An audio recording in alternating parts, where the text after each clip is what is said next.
رمضان المبارک کے خصوصی پروگراموں کے حوالے سے پیش ہے تقاریر کا سلسلہ روشنی کے دریچے، تحریر و آواز سہیل احمد صدیقی۔ تو آئیے ذہن کے دریچے وا کرتے ہیں۔ بسم اللہ والسلام علی رسول اللہ۔ السلام علیکم۔ ایک روایت کے مطابق حضرت علی کرم اللہ وجہ نے ایک خارجی کو تہجد کی نماز پڑھتے دیکھ کر فرمایا، یقین کی نیند شک کی نماز سے بہتر ہے۔ اس قول مبارک کا مفہوم یہ ہے کہ اگر عقیدے میں کھوٹ ہو، ایمان نہ پختہ، تو عبادت کام نہیں آتی، اور ایسی عبادت سے بہتر ہے کہ انسان سکون کی نیند سو جائے۔ آج 21 رمضان المبارک ہے، حضرت علی بن ابو طالب رضی اللہ عنہ کی شہادت کا دن، جنہیں ایک خارجی ابن ملجم نے شہید کیا تھا۔ یہ واقعہ ہے سن 40 ہجری کا، گویا آج اس سانحے کو 1385 سال گزر چکے ہیں۔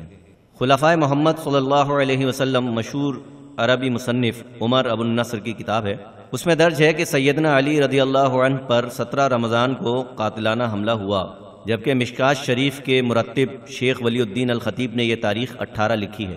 بہرحال حضرت علی رضی اللہ عنہ 3 دن زخمی اور بیمار رہنے کے بعد رحلت فرما گئے۔ حضرت علی رضی اللہ عنہ کے فضائل کے بیان کے لیے یہ مختصر وقت ناکافی ہے، ہم کوشش کرتے ہیں کہ ان کا ذکر بہرحال تازہ کیا جائے۔ حضور نبی کریم علیہ الصلاۃ والتسلیم کے چچاداد بھائی اور داماد حضرت علی رضی اللہ عنہ اسلام قبول کرنے والے ابتدائی حضرات میں شامل ہیں۔ انہوں نے غزوہ تبوک کے سوا تمام غزوات میں شجاعت کے جوہر دکھائے۔ غزوہ تبوک وہ دوسرا موقع تھا جب اللہ کے رسول صلی اللہ علیہ وسلم نے انہیں کوئی خاص نجی ذمہ داری سونپی۔ پہلا موقع تھا سفر ہجرت کا۔ رسول مقبول صلی اللہ علیہ وسلم نے روانگی کے وقت اپنے بستر مبارک پر حضرت علی کرم اللہ وجہ کو آرام کرنے کا حکم دیا۔ یہ ہر لحاظ سے اہم، مبارک اور دنیاوی لحاظ سے پرخطر بات تھی کہ مشرکین انہیں قتل بھی کر سکتے تھے۔ غزوہ تبوک میں فرمان رسول کے مطابق حضرت علی رضی اللہ عنہ کو مدینہ منورہ میں رک کر خاندان رسالت کی دیکھ بھال کرنا تھی۔ یہ بھی اہم سعادت ہے جو کسی صحابی رسول کے حصے میں آئی۔ ہجرت کے موقع پر خاتم الانبیاء صلی اللہ علیہ وسلم نے حضرت علی کرم اللہ وجہ کو اپنی جگہ آرام کا حکم دیتے ہوئے فرمایا کہ 3 دن وہاں رکو، اور جن لوگوں کی امانتیں میرے پاس محفوظ ہیں انہیں لوٹا کر ہجرت کرنا۔ حضرت علی کرم اللہ وجہ نے حکم رسول پر عمل کیا اور بعد میں ہجرت کر کے مدینہ منورہ پہنچے۔ سفر ہجرت کے بعد داماد رسول کی یہ حالت تھی کہ ان کے پاؤں میں ورم تھا اور زخموں سے خون رس رہا تھا۔ نبی کریم صلی اللہ علیہ وسلم نے اپنا لعاب دہن ان کے پاؤں پر مل کر دعا دی، معجزہ ہوا اور حضرت علی رضی اللہ عنہ کو فوری اور دائمی آرام آ گیا۔ غزوہ بدر حق و باطل کے درمیان پہلا بڑا اور باقاعدہ معرکہ تھا، جس میں باطل کی ظاہری قوت زیادہ تھی مگر حق کو ہمیشہ کی طرح فتح ہوئی۔ ذرا اندازہ کیجئے کہ ایک بڑی فوج مشرکین کے پاس 100 گھوڑے تھے، اونٹوں کی کثیر تعداد اس کے علاوہ۔ ادھر مسلم فوج کی غربت کا یہ عالم تھا کہ صرف 3 صحابہ کے پاس گھوڑے تھے اور کل 70 اونٹ تھے، جن پر 3 صحابی باری باری سوار ہوتے تھے۔ نبی کریم صلی اللہ علیہ وسلم کے اونٹ پر وہ خود، حضرت علی کرم اللہ وجہ اور حضرت ابو لبابہ انصاری رضی اللہ عنہ باری باری سفر کرتے تھے۔ حضور پرنور صلی اللہ علیہ وسلم نے راستے میں حضرت ابو لبابہ کو مدینہ طیبہ واپس جانے کا حکم دیا کہ وہاں رہ کر نائب رسول کی حیثیت سے خدمات انجام دیں۔ حضرت علی بن ابو طالب رضی اللہ عنہ نے غزوہ بدر، غزوہ احد، غزوہ خندق اور غزوہ خیبر میں بالخصوص داد شجاعت دی۔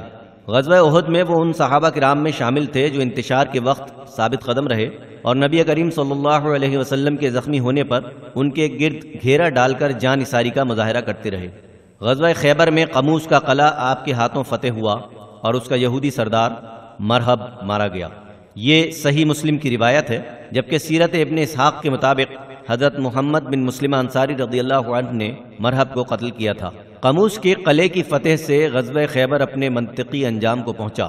مسلمانوں کو بہت سا مال غنیمت ہاتھ آیا، جس کے 18 بڑے حصے کیے گئے، اور اللہ کے رسول صلی اللہ علیہ وسلم کی تقسیم کے مطابق ایک بڑا حصہ حضرت علی کرم اللہ وجہ کو ملا۔ زمانہ خلافت میں ایک مرتبہ حضرت علی کرم اللہ وجہ کی ایک زرہ ایک یہودی نے لے لی، غالباً مستعار لی، پھر اپنی ملکیت جتائی۔ امیر المومنین نے مشہور قاضی حضرت شریح رحمۃ اللہ علیہ کی عدالت میں مقدمہ کیا۔ جب گواہی مانگی گئی تو انہوں نے اپنے فرزند حضرت حسن رضی اللہ عنہ اور غلام قمبر کو بطور گواہ پیش کیا۔ قاضی شریح نے یہ کہہ کر گواہی رد کر دی کہ اس معاملے میں بیٹے کی گواہی باپ کے حق میں اور غلام کی آقا کے حق میں قبول نہیں کی جا سکتی۔ مقدمہ خارج ہو گیا۔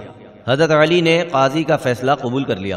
جب یہودی نے عدل کا یہ اسلامی اصول اور خلیفہ وقت کا انصاف دیکھا تو زرہ ان کے حوالے کر دی اور مسلمان ہو گیا۔ ایک روایت کے مطابق سیدنا علی بن ابو طالب رضی اللہ عنہ نے فرمایا، صبر اختیار کرو کیونکہ صبر کا تعلق ایمان سے ایسا ہے جیسا سر کا باقی جسم سے۔ رمضان المبارک صبر کا مہینہ ہے اور ایمان کی پختگی کی آزمائش بھی اسی ماہ ہوتی ہے۔ اللہ تعالی ہمیں عمل کی توفیق عطا فرمائے، آمین۔ ابھی آپ رمضان المبارک کے خصوصی پروگراموں کا سلسلہ سن رہے تھے، روشنی کے دریچے۔ مقرر تھے سہیل احمد صدیقی۔ تقاریر کا یہ سلسلہ آپ روزانہ پروگرام مائی ہوم شو کے دوران میں سن سکتے ہیں۔